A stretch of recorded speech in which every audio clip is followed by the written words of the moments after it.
To introduce the moderator for this panel, Amy Carroll Scott. Amy is an assistant professor in the Department of Community Health and Prevention, and she's also co-lead of the Community and Policy Engagement Core of the Urban Health Collaborative. And her work has really been at the intersection of communities and health, community engagement, novel uses of data for community action, accessibility of data, and other issues related to health equity. So we're very happy to have Amy moderating this session.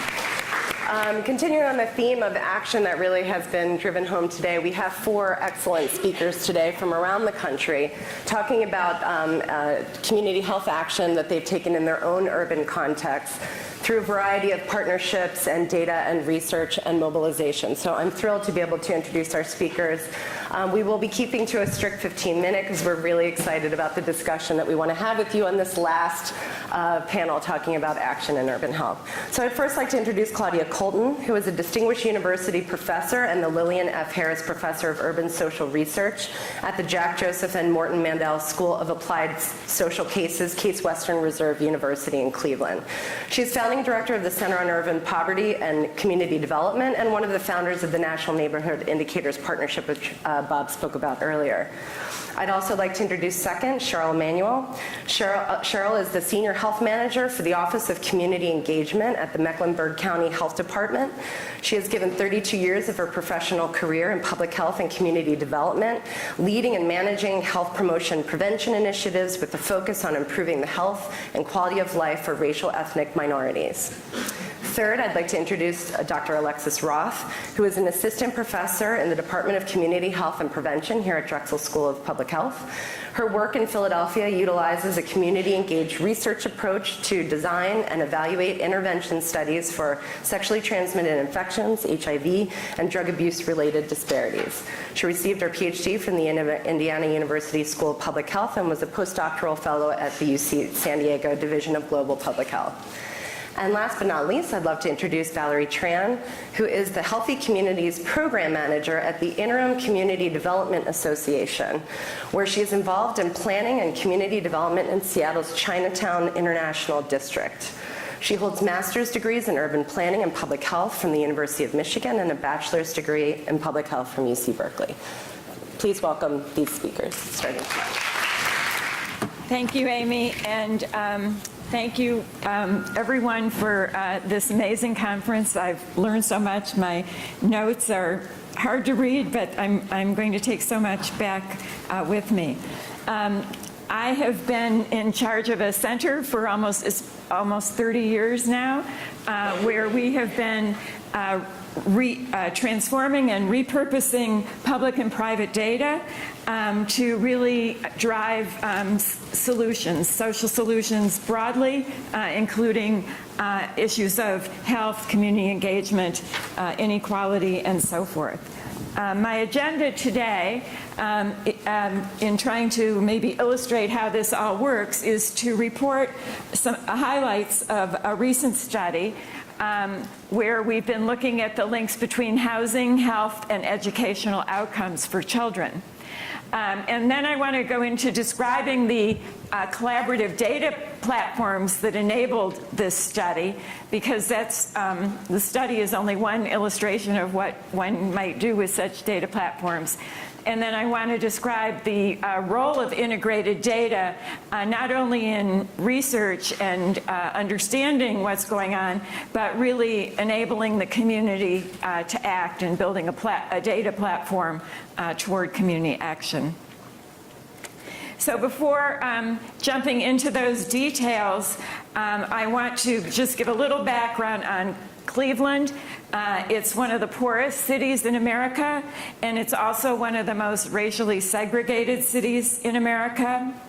At the same time, it is home to some of the top medical centers in the country.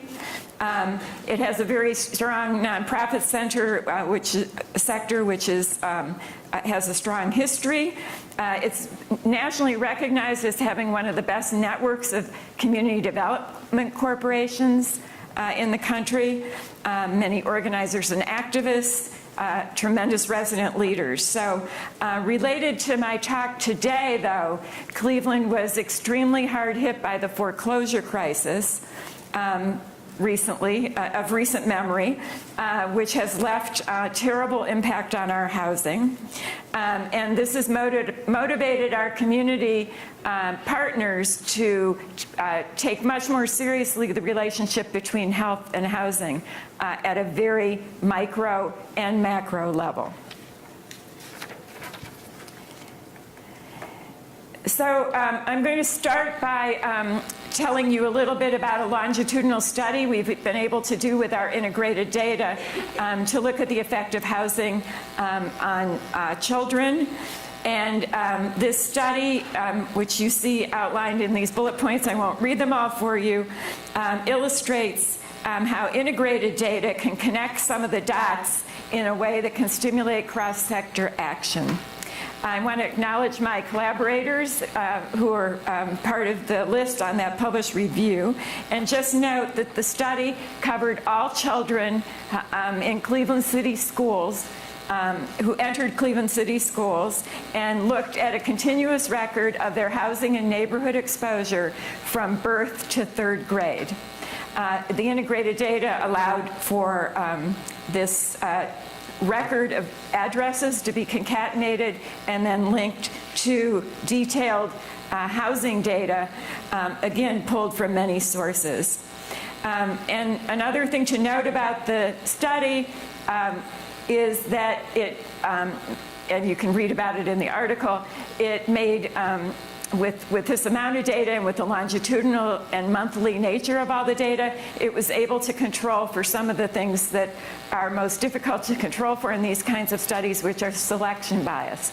Because people select housing, they select neighborhoods, and so trying to sort out what may have been the causal effects of housing in neighborhoods versus that selection problem was kind of key to the study. But I don't have time, actually, to describe the whole study, and I'm going to cut to some of the important results that are then turning into action. So in this diagram on the left, you see this cumulative record of exposure to all kinds of housing conditions. Not a lot of time to tell you what they all were, but some of them have been, has the house been vacant? Has it been foreclosed? Has it been bought by a speculator? Did it get, are there markers of disinvestment? Are there markers of bad conditions? And so forth. And then we demonstrated through the research that the proportion of time between birth and kindergarten and then birth and third grade that children spent in these types of houses was related to the things you see in the middle there. Child maltreatment events, elevated lead levels, and this is one I'm going to emphasize for this presentation, residential instability, and asthma events such as emergencies and exacerbations we're still looking at. And then these things in a kind of complicated way undermine kindergarten readiness, which we know is very important to child development, and third grade reading, partly through the mechanism of problematic attendance in school and problematic attendance in pre-K. So what you get there is sort of a definitive picture of the role of housing in health, but also the sense that it's very much cross-sector and is not just touching the health system, the housing system, but it's affecting education system, child welfare system, and so forth. So it really is a broad community problem that engages across sectors. Now I'm going to talk a little bit about the data platforms and sources that flow into this. So we continuously receive individual personal records from over 35 agencies with whom we have data use agreements. These records are all private and protected, HIPAA, FERPA, other kinds of state and local laws, and federal laws. And we bring these in, clean them, merge them, use probabilistic matching, blah, blah, blah, to do stuff to them. And then, he only gave me 15 minutes. Then we continuously also ingest place-based records. These are public records. They can be scraped off of websites. Agencies give them to us without protection because someone actually could go online to the, the courthouse and see where a foreclosure's been filed. But we are able to scrape these in mass, usually once a week or sometimes every night. So they flow into the system. We tabulate information from both of these kinds of sources and put it out into some open data that's tabulated so nothing can be recognized for various geographies like zip codes and census tracts and so forth. Oh, I gotta go back. We push a lot of the private data into a longitudinal integrated data system for children from birth, and now they go up to about age 26. That has a lot of uses.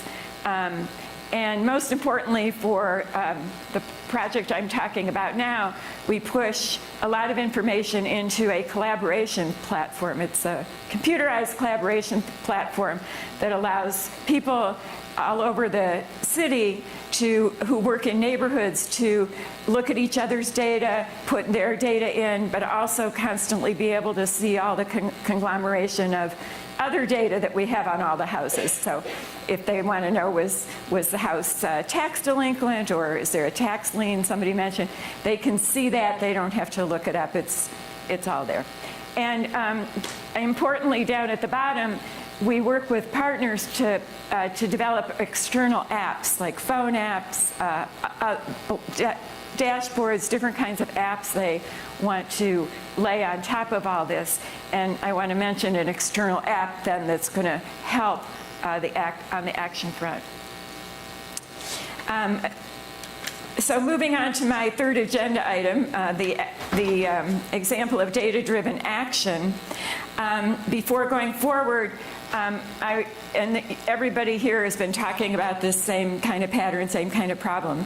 But when you plot in almost any marker of a health, especially a socially determined type of health marker in Cleveland, you'll see a pattern such as the lead poisoning map in blue.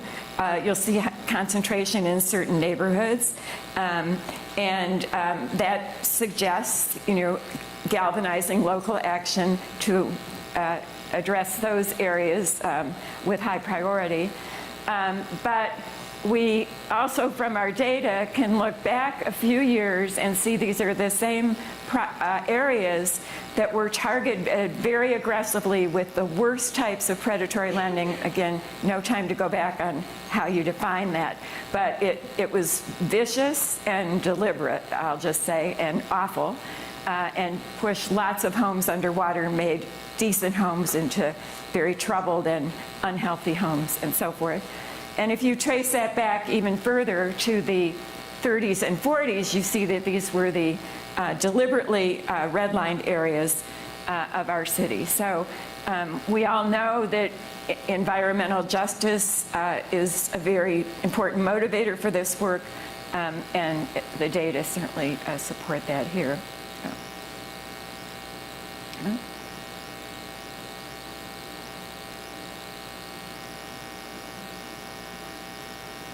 Sorry. So, everybody now sees, especially using the data, that this is a very complicated problem. The data are now being used to support action on many fronts. And importantly, there's a lot of partners who the data has helped to bring to the table. And a lot is going on in the action world where the city has had to take on, under pressure, a lot of new actions of trying to use code enforcement powers to do something about this unhealthy housing, to implement some new laws, rental registry, inspections. The health department has a big role in conducting the lead inspections, but when I say upload into NST, what I'm saying is that all of them have agreed to upload their data into this collaboration platform on a very repeated, speedy basis, so that the actors on the ground can have the data and begin to reach out to residents, engage residents. Several of the partners, such as Neighborhood Connections, their total expertise is in neighborhood engagement. Without this amount of collaboration, this unhealthy home situation, this lead poisoning, asthma, and kids not doing well in school and interfering with their development would be an intractable pattern. And so just to end, this NST data platform becomes an action platform supporting all the partners and allowing them to sort of self-monitor, have the data at their fingertips, and ultimately to track our progress as a coalition on the work. So I'm going to stop there. Thank you.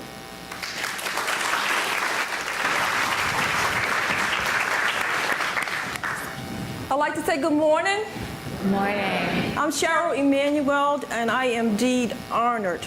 You know, when you are really humble, your heart starts to beat, beat, beat, and that's me. A little bit nervous, and I think nervous is good when you're not complacent with the work and you're human and you become humble. And I'd like to say to Shariki, please raise your hand. I am here because she saw something in me, and she provided my name to the dean, so I am so grateful and honored to be a part of this presentation this morning. My project is called Village Heartbeat, and the beat and the heartbeat stands for Building Education Accountability Together. And I wore a skirt that I'm going to talk about towards the end, why I'm standing in the skirt. The village is about us taking care of one another, and I truly believe that I only represent one chain link in the work that I am working to create. I believe we all get visions to do the work, but as we do the work, there should never be the I, there should always be the we. So Village Heartbeat for us is about the we. This is a picture of the oak tree. It's called the angel tree, and it's one of my favorite places to go. And just being here, listening to the previous presenter, it gives you confirmation that sometimes you are really in the right place, in the right space, at the right time.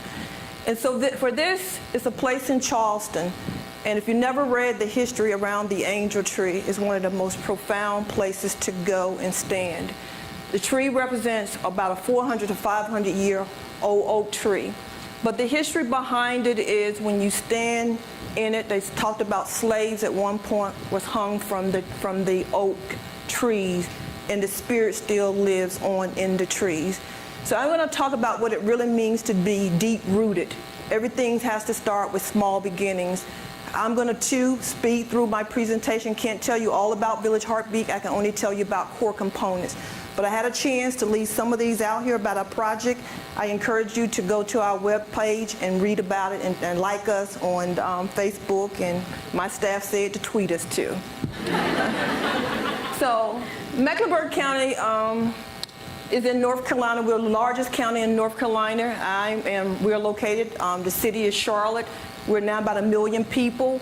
And I'm going to talk about an area that we have defined as what we call the public health priority areas, kind of similar to what we've been talking about this morning, disenfranchised neighborhoods.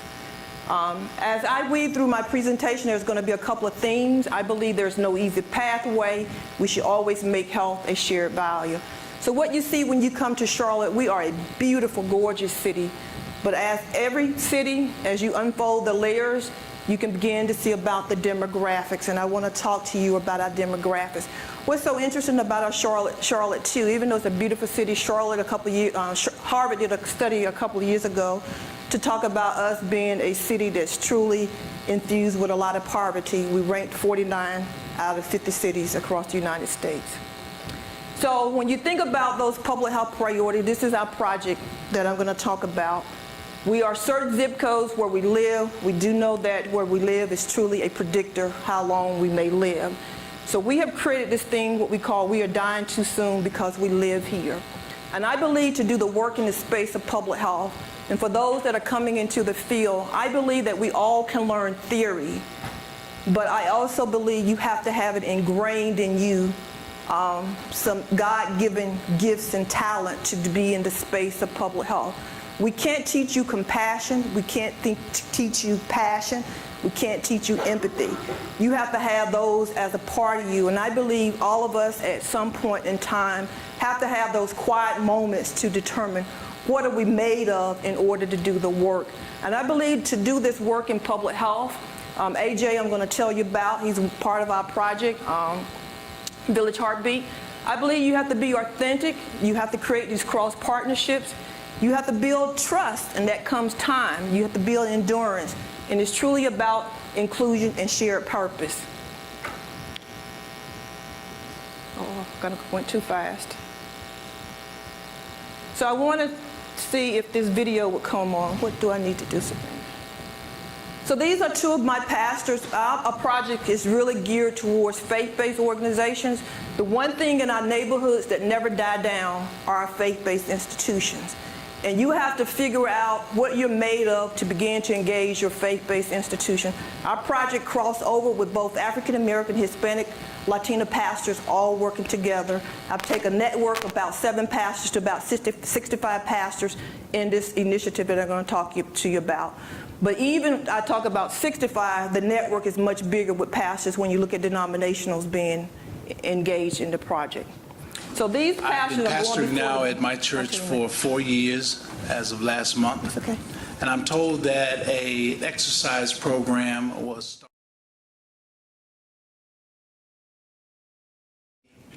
that averaged somewhere between 6 and 10 people. But because of a partnership with the county, every Tuesday and Thursday, now over 60 people are exercising to not just live long, but live well. I hope that you will continue to find what the Village Heartbeat and the American Heart Association is doing to be important on your agendas, both as a government and individuals.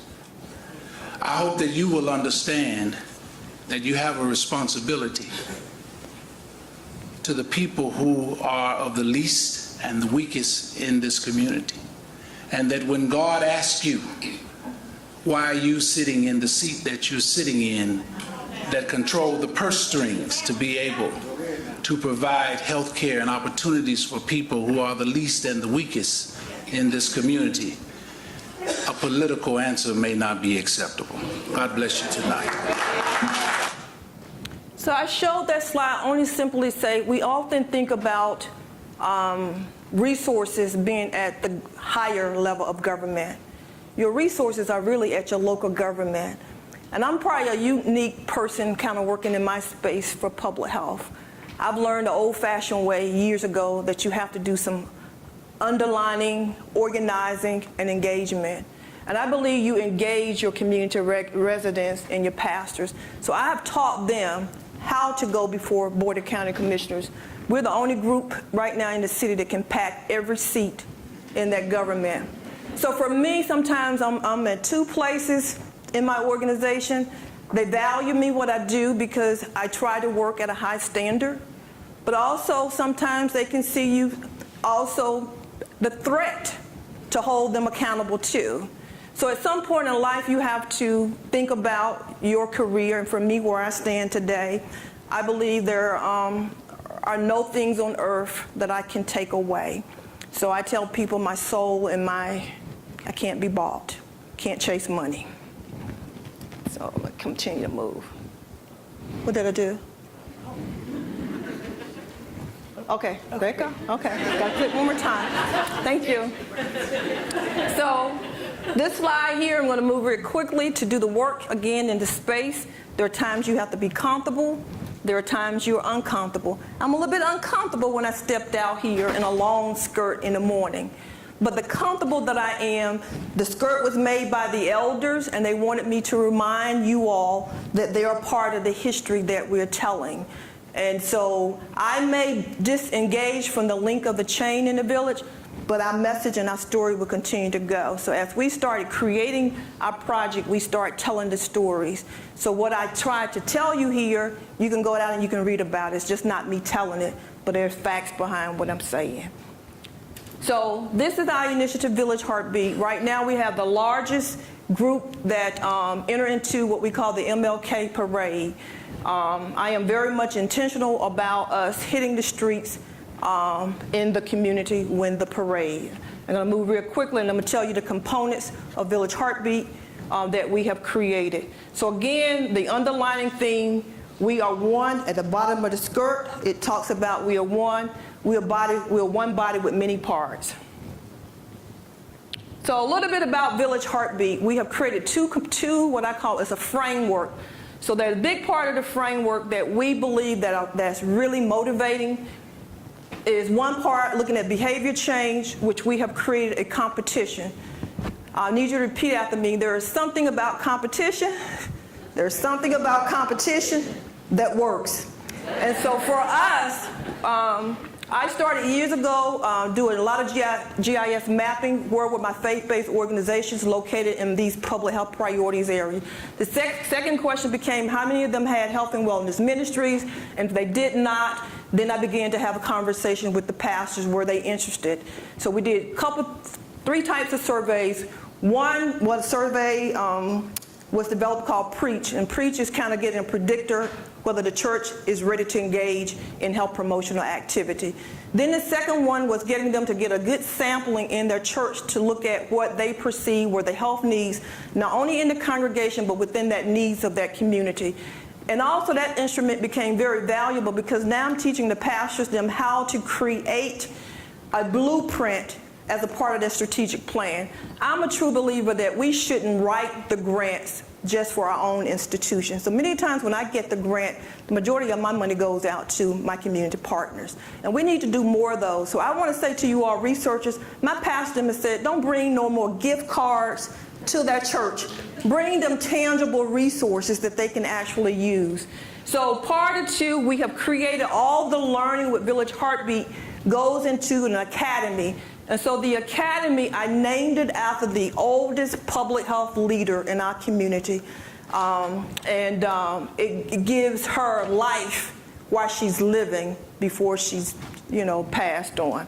So inside the academy it's a 10-month academy, but for 16 weeks, we compete. And so this last competition, I had 31 congregations competing in the competition. The hospital system do the biometrics on the front end. We do the A1C, the blood pressure, the BMI. And then at the end of the 16-week, we measure. And it's phenomenal what we're beginning to see with the results. And in the competition, the academy is doing all the teaching. So to keep other groups from dividing us into communities. So if you want to get to my network, you got to come through the academy. And so, but it gives everybody an opportunity to come in and be able to present.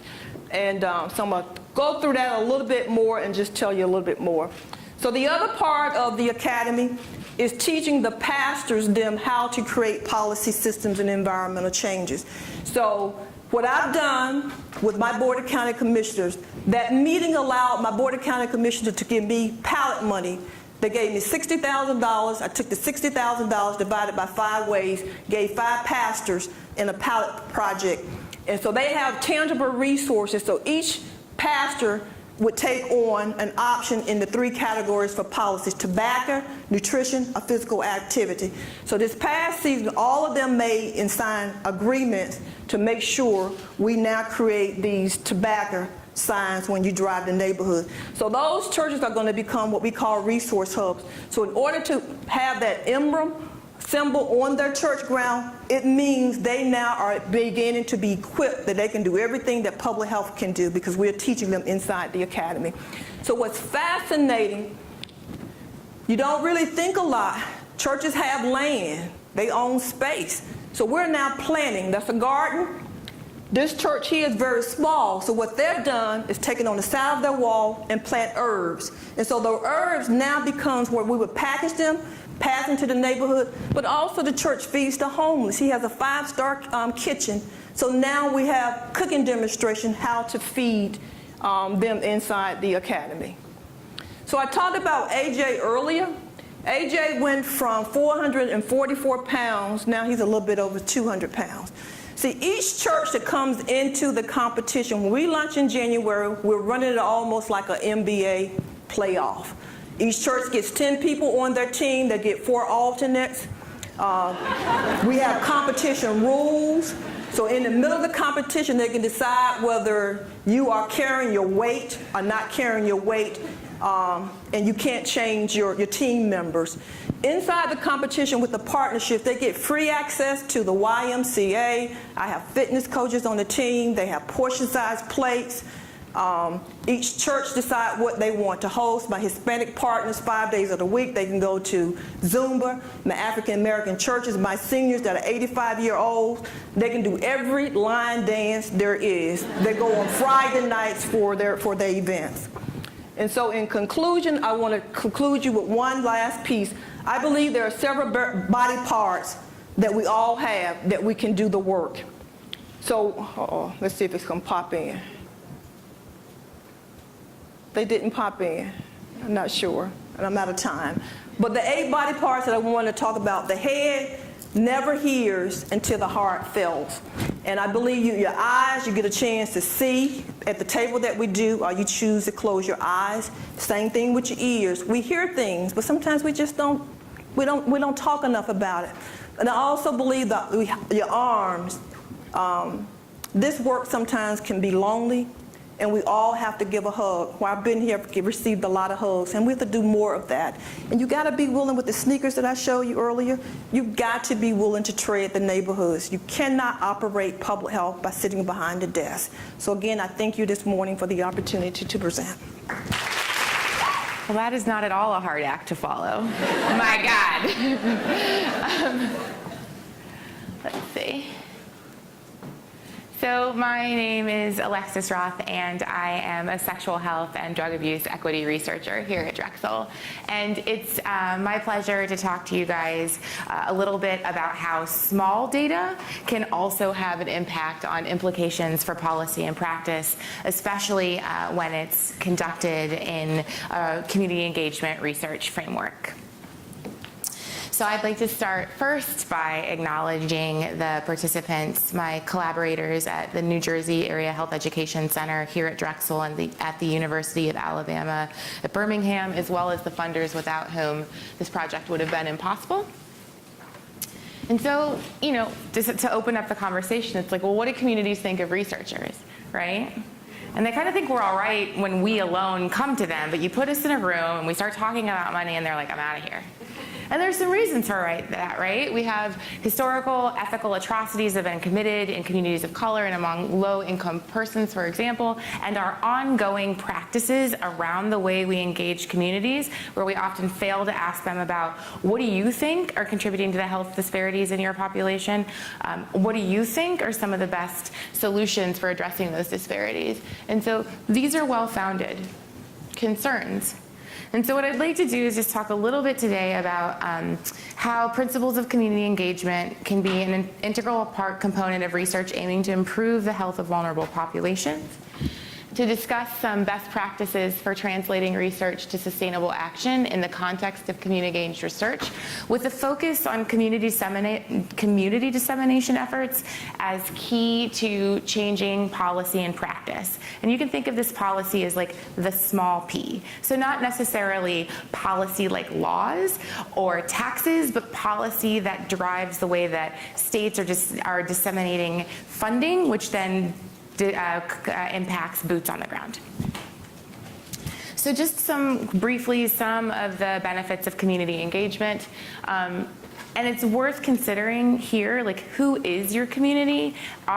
Is it the pastors and the members of the church? Is it the people at the higher level community-based organizations? Is it your state level Department of Public Health? All of those represent important stakeholders within the community of public health, and it's okay to engage with one, two, or all of the levels all of the time. So community engaged research, I think it's important for facilitating the development of relevant research questions that are important to our community stakeholders, as well as to the establishment of equitable processes both in the conduct of our research as well as the implications of our research once it's concluded. I think it helps us to think through the social, structural, and physio-environmental sources of health disparity that extend beyond individual health behavior. It enhances the relevance and the use of the data once it's been collected and analyzed. That then influences study and interventions designed stemming from those data. It enhances the quality and validity of research finding by allowing for things like member checking, where we go back into communities and we say, did we get it right? Because we don't always, right? And then it also facilitates sustainability through the co-creation of solutions to health problems. So I'd like to talk a little bit about a structural intervention that we implemented to increase case finding for STI among persons who inject drugs, and talk a little bit about how we did and did not engage the best practices that we're going to talk about. So just to give you a sense of where this study was conducted, we conducted it in Camden, New Jersey, which is about 8 hours or 8 miles away as the crow flies from Philadelphia. Sorry. You can just like throw a rock there. Camden's a tiny place. It's 4 square miles, and despite the fact that it accounts for less than 1% of New Jersey's population, we see huge sexual health disparities. So they ranked second in the state for chlamydia and gonorrhea cases in 2013, and they had the 9th highest rate of HIV in the state. The project was conducted in conjunction with the New Jersey Health Education Center, which among their many services offers HIV prevention and linkage to care for persons who test positive, in part through a twice-weekly mobile syringe exchange that operates out in the community in Camden that serves about 1,100 unique clients a year. So this partnership came about during my first year here at Drexel, when I was just out in the community volunteering at the syringe exchange, not this syringe exchange, one in Philadelphia. And because, like many CBOs, the Camden Syringe Exchange has got very limited funding, they came over to borrow supplies from Prevention Point in Philadelphia. And through a conversation with the HIV services manager, we recognized a mutually important problem, namely that persons who inject drugs are not considered a priority population for STI control according to the CDC's national testing and treatment guidelines. Well, so what, you might think? Who cares? There are real ramifications for that. The fact that they're not recognized as a priority population means that the CDC doesn't give the state, who doesn't give the CBO, resources for outreach to this population. Furthermore, beyond just the ability to provide services, we know that untreated STI is linked to a 3- to 5-fold increase in HIV acquisition. So there are downstream impacts for HIV among a population that we already know is disproportionately impacted by HIV.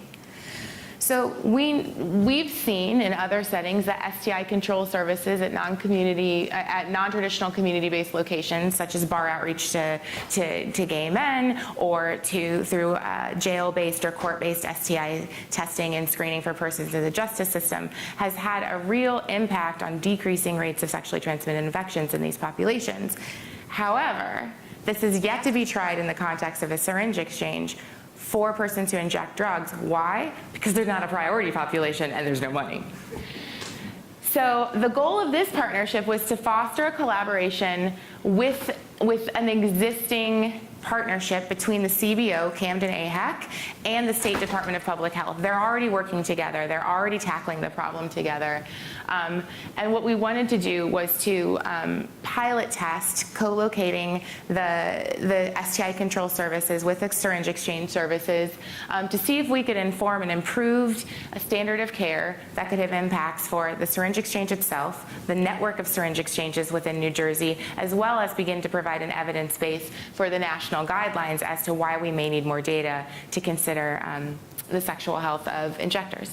So the study goals were to then estimate the prevalence of chlamydia and gonorrhea among the clients and to assess the acceptability of co-located STI control and SEP services.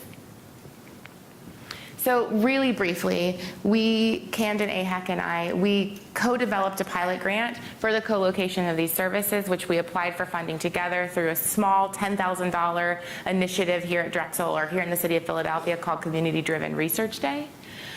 We went to the New Jersey Department of Public Health and said, hey, we have this great idea. For 6 months, will you support a pilot project to begin to offer STI screening to both women and men at the syringe exchange, and for extragenital and genital screening, so screening of your genitals, the oral pharynx, as well as the rectum. And the reason for doing screening at all of the sites is because these bugs live where you're exposed. So if you have an infection in your throat or your rectum and you only screen your genitals by peeing in a cup, we're not going to capture it, and so you're going to go undiagnosed and untreated. So they said yes. Which cost them about $4,000, and there were no direct costs to the study or the community partner, though time is invaluable to these kinds of small shops.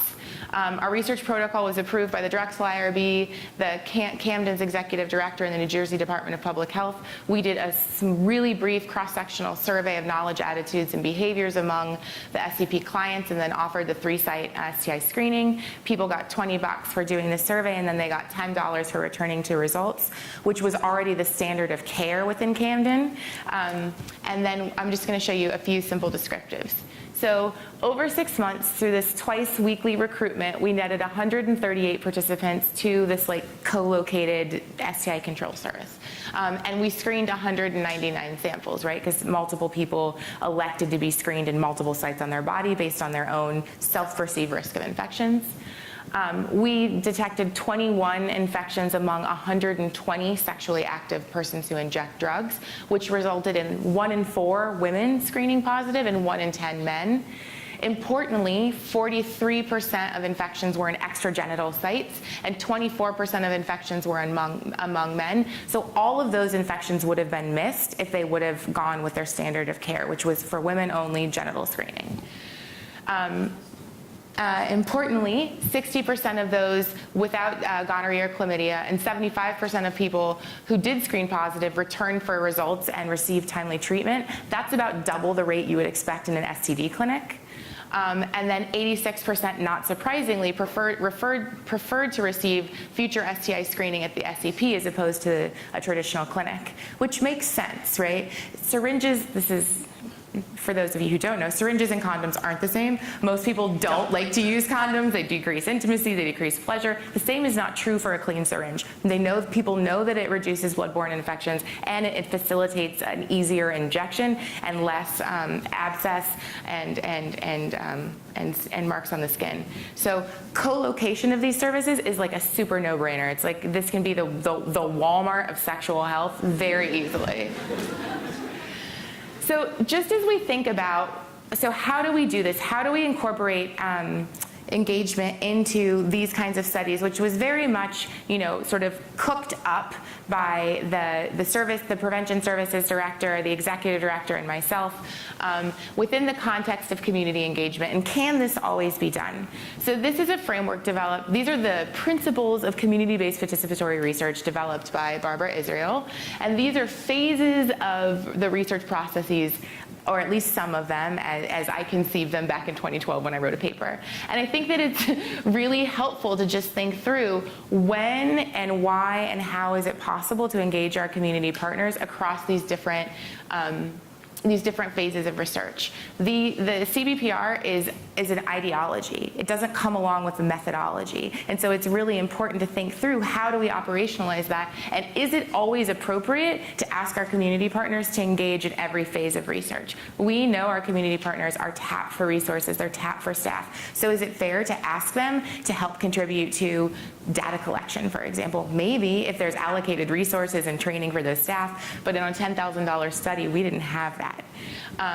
Is it fair to ask a judge at a court to sit in the same room to discuss a solution to prostitution as the women who were arrested for that crime and the prosecutor? There are inequitable power structures in the systems with which we work, and so it's our jobs to think about ourselves as mediators, for example. So just a summary of the case, and then I want to talk about some dissemination practices that I think really worked in this context. So we were able to foster a research collaboration among existing partners. All we did was bring ourselves to the table and then ask them to sit around and think about a new way to enhance services. By adding services to this existing paradigm, we were able to increase case finding by enhancing the screening protocol. We would then have been able to leverage findings to change policy, the small p, in practice across the state, mostly by garnering support via these non-academic dissemination strategies. So what did we do? And what should we all do? We crafted a report for our partners that was used in their development and reporting efforts. So all we did was take the same data that we were already going to publish, that we had already put into abstracts, and put it into a report that was more tangible and feasible for them to use in their own reporting efforts. I think it's important to highlight some of your partners in bylines. And also to develop a brief report for clients and other lay community members. You may notice that this isn't about sex and drugs in adults, this is about adolescents in Louisiana. That's because I didn't do this. And this is a note to myself that, like, as I continue to think about community engagement and the responsibilities that we as researchers have to our community partners, they evolve over time. And so one of the things that we've now sort of standardized in our shop is to think about how can we translate findings to formats that don't require a research background, that don't require higher education, that so our participants and other lay community members can think about how their efforts are contributing to science and practice. I think it's really important to go back to present your findings to interested community stakeholders, including the clients, the staff, your partners, board, and most importantly, their funders. The director of the agency that we partnered with lauded all of our efforts, and she kept talking about how great the increase in STI case finding was, but it took me and my team going back and then back and then back to the State Department of Health to get them excited and to get them on board. I think it's important to think about opportunities for your partners to contribute to publications. And so that could be through a byline in a research article, but also in an acknowledgement to the staff. We often see the executive director in the byline, but what about everybody else who made that project work? And then finally, and I think most importantly, we have ethics review boards that assess the risks of research to our participants, but we don't have that same sort of protocol in place for the CBOs that we partner with. We ask them for letters of support all of the time where they outline what they're going to give to us, but how often do we commit in writing to what we're going to give to them? So when you craft a memorandum of understanding or a contract, why not outline the different things that you're going to do in return for what they've given to you? It's time to stop the sucking sound that we hear when our research pulls out. It's like, oh, we got our data, thanks. And that's it. So these are, I think, the different ways that we were able to engage in community dissemination strategies that ultimately impacted the way that the state has decided to handle STI control for this population. And so now all of the SEPs across the state of New Jersey have implemented this particular policy. So that's it. Thank you. Hi, everyone. My name is Valerie. I am the Healthy Communities Program Manager at Interim Community Development Association. I'm both an urban planner and a public health practitioner, so getting to combine the two and be here is really great. So today I'm going to talk about community and data-driven planning for health equity in Chinatown, or Seattle's Chinatown International District. Sorry. So we're going to talk about, over the past couple of days, we've been hearing a lot about how academics, researchers, health departments, and other folks are working with communities, and I'm really happy to be here to share the community's perspective of what it is like to work with you all who bring a wealth of data, analysis, and research capacity. And I want to think about how we can more effectively combine our resources and knowledge to drive public health action from the ground up. So as a community-based partner, we always appreciate when partners approach us, or potential partners approach us, whether it's for research or requesting community input on things. However, sometimes these requests can potentially duplicate or undermine existing efforts in the community. So through our own community-driven health action plan, we have framed the community's needs and proposed strategies that are accessible and practical, with the intent that other potential partners can join us and join our causes where they have the resources or capacity to support us. So just some background on Interim Community Development Association. We're based in Seattle's Chinatown International District, and though we are originally place-based, our services now span over 13 counties. And we, since 1969, have advanced social justice and equity for low-income, Asian Pacific Islander, immigrant, and refugee communities. And we do this through a number of programs. We develop and manage affordable housing in the neighborhood and outside. We provide case management through our housing services program.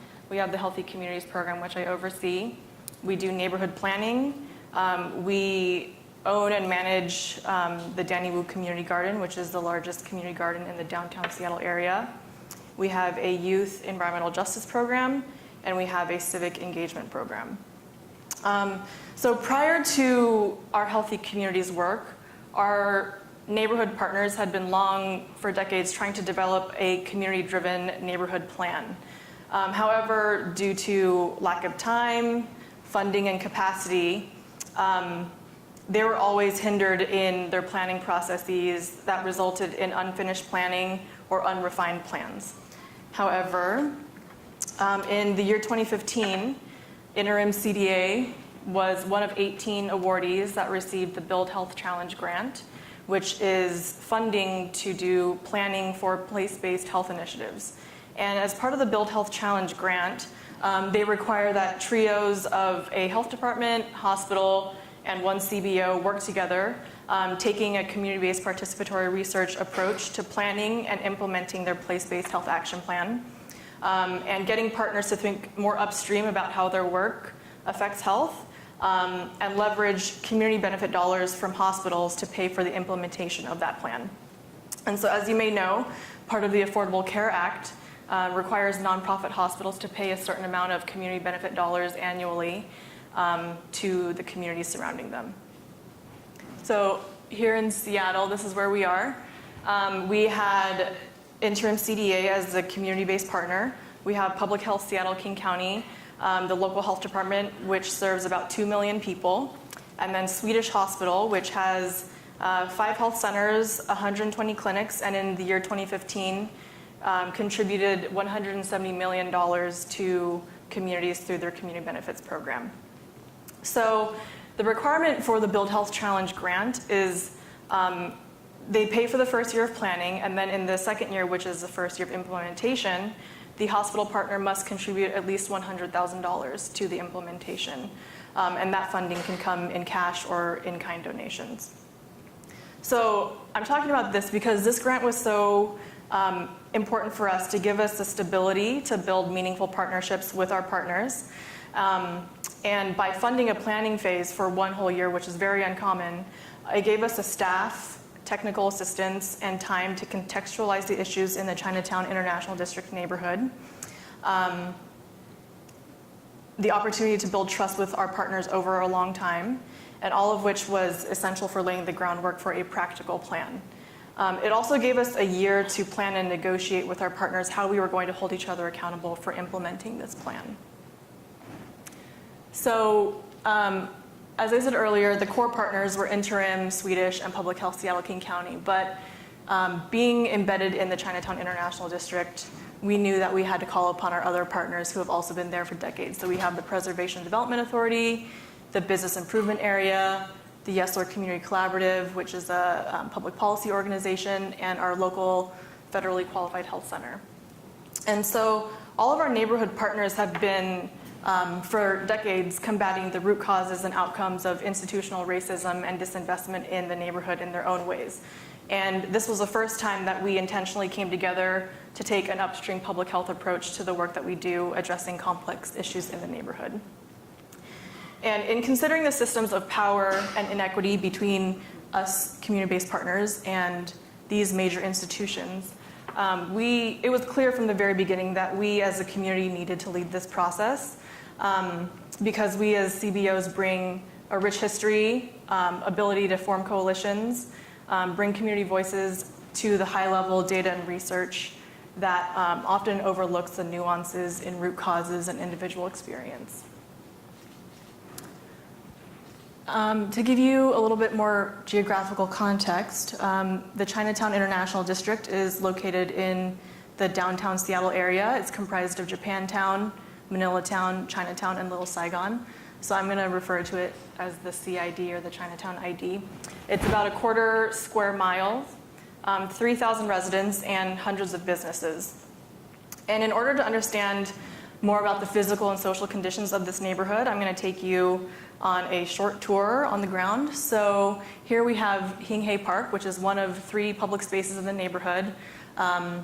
People can sit around and play games there.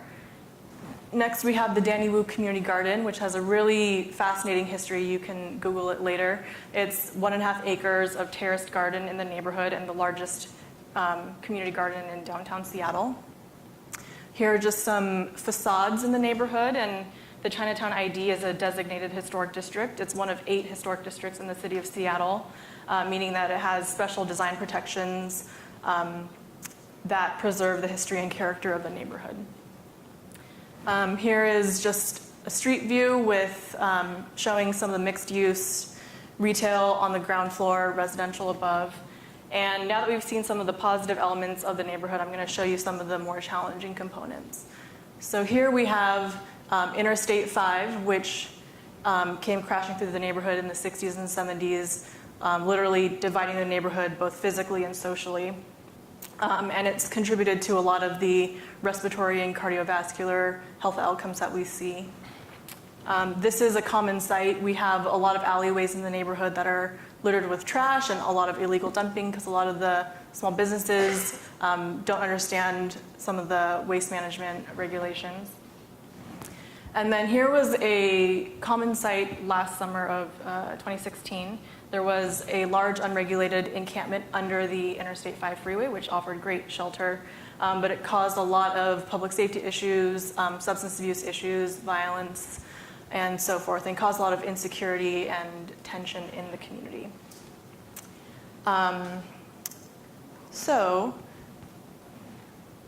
As we were getting into the health action planning process, we first worked with our health department partner to get data on the socioeconomic and health statuses of our community.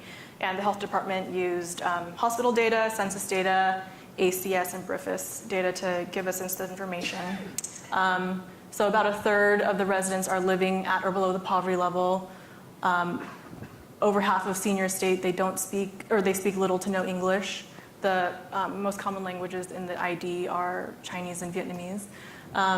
Many of the residents living in poverty are seniors, and there's been an influx of younger families since 2010.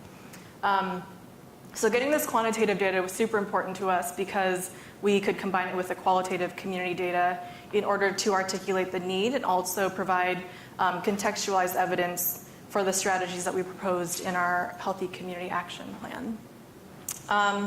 And so some of the healthcare data shows us that the average life expectancy in the Chinatown ID is 7 years less than the highest expectancy in King County. Diabetes is the leading cause of death. Flu, heart disease, hypertension exceed the county rates.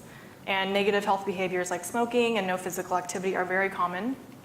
And more people in the Chinatown ID report having more poor mental health than anywhere else in King County.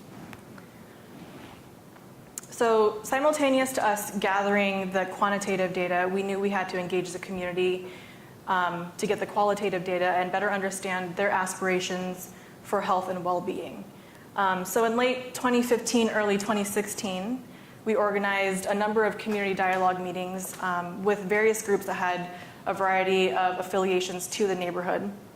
And these groups represented youth, residents, elders, and other community members. And we worked with our partners to develop the questions in English and translate them into Chinese and Vietnamese, and ask them about different areas that were related to health and their quality of life as it pertained to the group that they were representing. So for example, if we were talking to our community gardeners, we might ask them about access to green space and what that meant for their physical and emotional health. When we talked to the youth in the neighborhood, we talked to them about how they use the neighborhood and in what ways does this neighborhood allow them to lead healthy or unhealthy lives. We talked to some of the clients and patients at the variety of social services in the neighborhood about opportunities and barriers to accessing health and social services. And regardless of the group, we found that these 4 things repeatedly were mentioned. So again and again, people were saying there's limited opportunities to be active and engaged in the neighborhood. There was a real and perceived lack of safety. There are feelings of physical and social isolation, and everyone complained about the poor environmental quality and lack of cleanliness. And so, knowing all this, we needed to bring this qualitative information back to our partners to further inform our planning process with the intent that our strategies in the plan would respond directly to these barriers. So what does this all mean for health? We know that poor social and environmental conditions contribute to our community members' experience of chronic stress, social isolation, and sedentary lifestyles. And as public health professionals, we know that these have serious health consequences, including premature death, heart disease, diabetes, high blood pressure, anxiety, and depression. And so it's no wonder why we see these health outcomes that the health department put together for us. And so all these health conditions may seem unusual when people think of Asian American and Pacific Islander populations, which are typically assumed to have better health, wealth, and educational attainment, largely as a result of the model minority myth, which assumes that APIs are healthier, wealthier, and more educated. But what we know from both the qualitative and quantitative data is that this is not the case. And Asian Americans and Pacific Islanders, especially those in the Chinatown ID, are largely overlooked and disregarded when it comes to public health efforts. And so by being able to make these links and make the case, we were able to make our case stronger that public health efforts do need to focus on this neighborhood. So what came out of all of this is with the qualitative and quantitative evidence, we and our partners developed the Healthy Community Action Plan, which you guys can pick this up outside on the table. And this plan aims to foster a Chinatown ID that is safe, healthy, and livable for residents, businesses, and community members. And so we created this plan in 1 year, which was completed in 2016. And so through our work, we laid out strategies for this plan, aiming to reduce chronic stress, social isolation, and sedentary lifestyles. And we're doing this with 3 main areas, the 3 main strategy areas. And those are to increase investments in public spaces and safety, stabilizing and enriching our residential and business communities, and lastly, influencing policy and decision-making around the built environment, healthcare, and public health. So these are 3 broad strategy areas, but within the plan, we get into 9 distinct strategy areas that all are related to these 3. And so we really believe that the strategies in our plan are practical because rather than contradicting or undoing past work from our partners, they build upon the work of our partners and push them to go further upstream. And it's also, the plan is a practical tool for our partners, governments, funders, academics who want to work with us so that they can better understand the context and collaborate with us rather than try to define our processes and outcomes. And I'll just give you a quick overview of what we've been implementing in 2017 through the plan. We've piloted a housing and healthcare partnership to bring health and financial literacy programming to our residents in affordable housing. We're collaborating with the neighborhood partners and Parks and Rec to activate our neighborhood parks. We're supporting a regional clean air agency to conduct near-road air toxic studies to move environmental quality and environmental policy. And then lastly, we are shifting the city and city council toward providing a more culturally appropriate response to public safety, sanitation, and homelessness. And I will wrap up. Success looks like something very different on the ground for community-based partners. We have our long-term health outcomes that would happen in like 10 to 15 years, but in the meantime, these are successes. It could be in the form of new funding or funding shifts, new city council resolutions or ordinances, new partnerships and collaborations, media attention, requests to present, a seat at the table, and then tangible improvements to safety and livability. And just to close, I think with the Build Health Challenge grant, we were in a really great time and opportunity to build long-term partnerships that are meaningful and sustainable. And our suggestion as a community-based organization to those that want to partner with other CBOs is that take the time to understand the context of the communities in which you're working in, rather than trying to define the processes and outcomes. And as you're going out and proposing projects and research, please consider the amount of time and intention that it needs to take to build meaningful and sustainable partnerships. Thank you. One of the things that we had spoken about when we spoke on the phone a couple weeks ago, and one of the things I think was so clear in each of your presentations is that you all come with different expertise and different capacity. And you all worked with just such a long list of collaborators that also brought so much different capacity and so much different expertise. I think one of the things that was striking when we spoke on the phone was how oftentimes that academic or that researcher expertise tends to trump sometimes these other expertises that are necessary for creating and sort of owning the type of change that your work that you all represent have been able to bring to the communities that you work with. So I just wanted to see the first question, if you could talk a bit about how your collaborations, how you sort of bridged and balanced that expertise. And I think some of you touched on it, but if you could speak a little bit more about that, I think that'd be really valuable. I can, or were you going to say something? Go ahead. Oh, okay.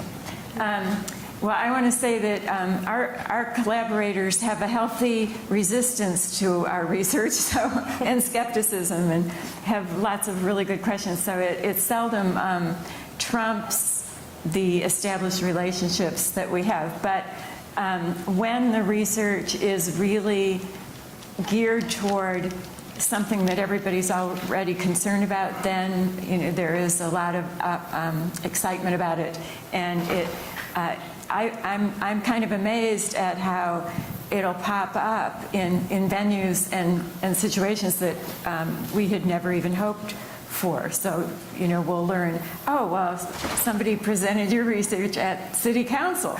And so to me, that's the best case scenario for the research. Well, how do you get the research into that? Into all those conversations? I think, as others have mentioned, it's different kinds of products. So there is the journal article, which is sometimes useful as a footnote because it gives us some kind of scientific credibility in the community process. But then putting out in different formats and venues, the much more digested or much shorter or much more visual or interactive on an online way, I think those are very important. I like what Alex said earlier on her presentation. I think it's so important to give community credit. I think our community, we're burned out for people picking our brains, taking notations, and then when it's time to write, we're never included. And I am truly an advocate that I teach neighborhood leaders that researchers, they benefit from your knowledge base. We are privileged today to be here to present, but we're presenting on the backbones of individuals that we're working on. And there are certain instances where researchers make tremendous amount of dollars based upon note-taking. And I think it's almost robbing communities if you don't acknowledge the grandma on the corner that spent the time to give you the historical content of being able to come into the neighborhood. So I challenge all of us, don't take, but be much more inclusive. Find a way to put the names in the literature that you write about. Yeah, in Seattle, the Public Health Seattle King County Health Department has always been supportive of us, and today, me being here as an example, I think the health department was approached to be the speaker here, but they were like, well, interim CDA was the one that led this work, so they should be the one talking about it. And so even in the year-long planning and now year-long implementation, they've always said, you know your community best, we can provide you with the health conditions and health outcomes data, but you understand the context and the nuances of individual experiences, so you talk about it. And I like to say, I brought Miss Denise Cathy. I call her my sister. She represents one of her faith base. I scrape my dollars to pay for her airplane ticket. So she'll go back and tell the story with the pastors and the churches that how I represent. So I think that's important. Oh, I mean, I think that, one of the things is just to, stay out of people's way. Like, we come into community-based organizations that are strapped for cash, they're strapped for space, they're strapped for most things, and then, it's thinking about how can we implement our research in a way that's going to not be intrusive to the services that they're already delivering, in my case, and then staying involved in the game in the long run to help them think through on the back end, okay, great, you have these research findings, you've made these policy recommendations, the state has agreed to pay for it, but how do we implement it, and then how do we evaluate that change over time? So staying committed, staying in contact, which is something that we'll be doing with this project. Yeah. Great. Questions, comments from the audience?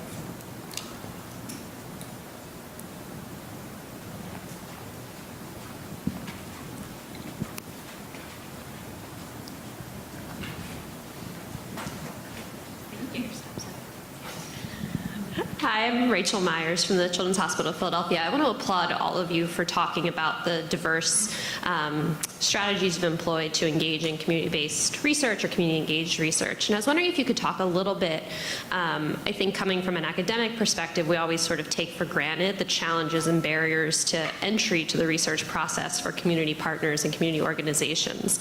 And so I was wondering if you could talk a little bit about any strategies you've employed or sort of successes and or failures you've encountered in helping your community partners understand the research process and how they're able to fully participate in that in authentic ways. Well, again, I think coming into a community, learning the right entryway into community is the most critical part. And that's why I always say there's no easy pathway, but there are simple things you can do to spend time to figure out who those right leaders are. And if you spend time and you are genuine about your approach, then more than likely your research can be entered. Again, I say working in public health, there are certain institutions that often ask us to entree them into the community. And I'm willing to entree them in, but I'm also willing to let the elders or the leadership in the community make that decision whether they believe that researcher is authentic enough to engage with them. And I think more of us that understand the motive behind research, we should be holding ourselves accountable to help community leaders understand whether the research is going to be beneficial to the community are not going to be beneficial. And I think that's where the challenge has to be for those of us that somewhat have had an opportunity to be a little bit more engaged and educated in the space of understanding the work. Yeah, I think that maybe two important lessons are, one, to not ask for more than you give, and to think about how you would give over time.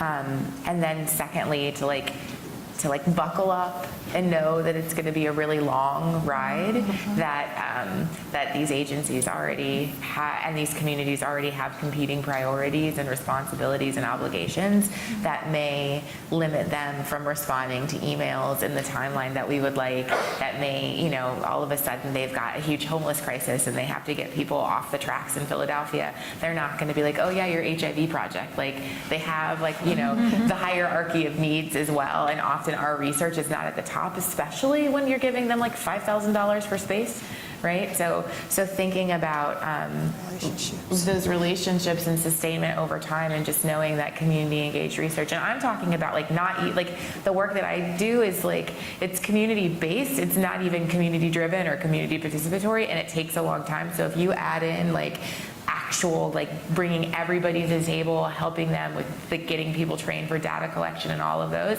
it's just a really long process. And so if your tenure is hinging on this, make sure that you're educating your the senior faculty around the fact that this work takes much longer to get off the ground, that it's very hard to get funded. Everything's hard to get funded these days, but in particular community driven action as well.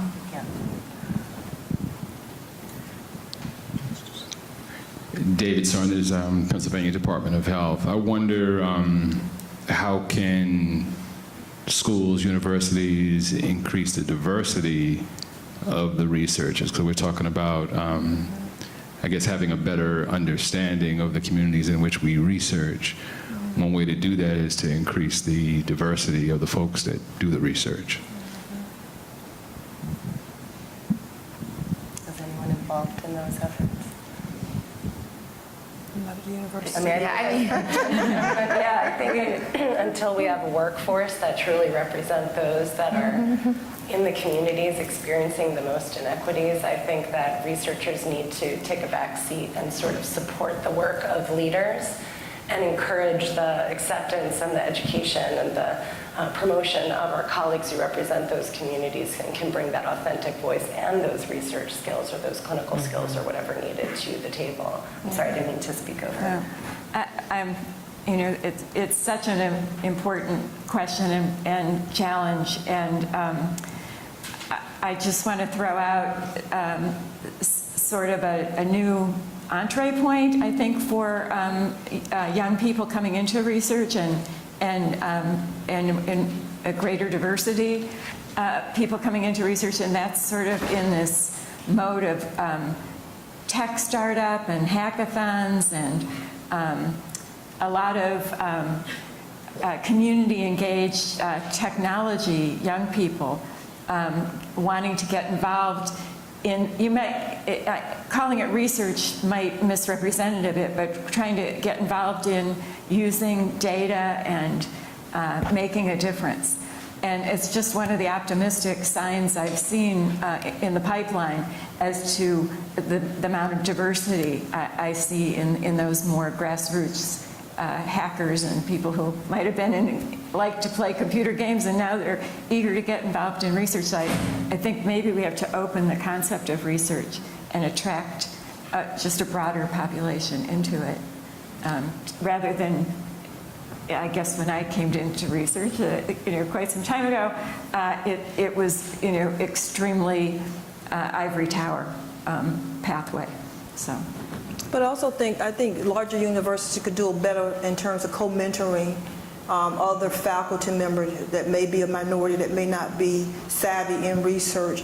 Like in the area of Charlotte, we have a large institution, UNC Charlotte, and then we have a HBCU, Johnson C. Smith University, which is one of the oldest institutions in the community, but often the larger institutions like to consider doing the research and they want to skip over because they think the faculty at HBC is not as competent enough with the resources to sometimes do the research when they're right there in the neighborhood.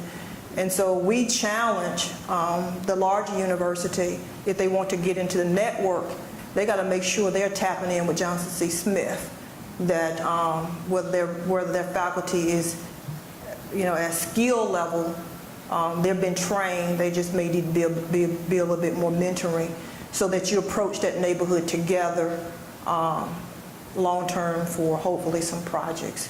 And I think that's one way of looking at it, is that the larger institutions sometimes have the resources, and you have to look deeper. How can you begin to mentor more minority faculty members that may not necessarily be as savvy in the research? One more thing I would add, for universities that have graduate level capstones or practicums for their students is if you have the ability to, before you send your students out to these sites, because we often get requests to host capstones, is hosting on your own end and not putting it on the community-based organization side some kind of power and privilege workshops, anti-racist trainings, understanding your role as a researcher and what you are doing when you go to community-based organizations, so that they can avoid some missteps when they come to us.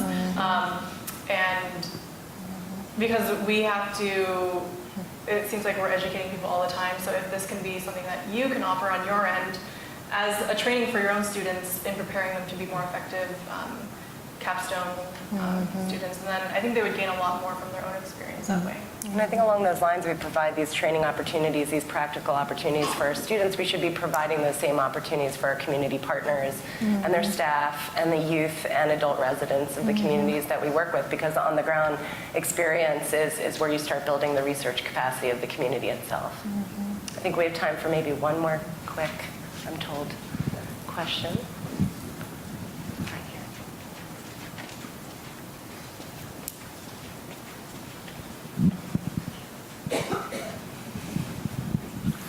I have a quick question for two of the speakers, Dr. Roth and Ms. Trant. A lot of times public health workers that particularly work with outreach with agencies such as yours the positions are so far down the totem pole at the health departments that a lot of times those public health outreach workers don't have the permission or the authority to make any policy changes. And it was really exciting about your two projects, how the things that you researched actually were able to be turned into policy. I guess my quick question was, who is the point person or the highest level of authority that you had to have, that things had to be approved for or stamped to get the policy changes through, for both at the state level and the local level in Seattle? So with our health department partner, we were fortunate to work with the assistant chief of policy and evaluation, so very high up on the totem pole. When we were working with city council to move some stuff around public safety in the neighborhood, we had long relations with one of the city council members, so by gathering a lot of public safety data, she actually invited us to speak to the city council. And through that, we got about $500,000 toward public safety resources. So it's really important, like who you know, and to your point, where they are in that hierarchy. Yeah, and our community partner facilitated conversations with the STD director and the HIV prevention services director, who then had conversations with the branch chief on our behalf. Yeah. All right, I think that's all we have the time for. Thank you for your attention in this last session.